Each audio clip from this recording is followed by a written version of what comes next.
In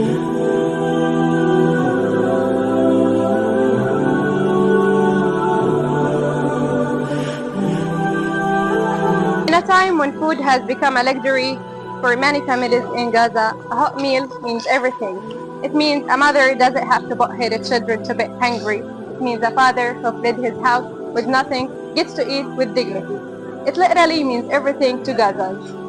That is why we're here today on Sunday, 31st of August 2025 with Al Khidmat August USA in partnership with the Khidmat Foundation Pakistan, working hard actively on the ground, hand by hand, to prepare hot meals to be distributed to the needy displaced families in the north of Gaza at shelters.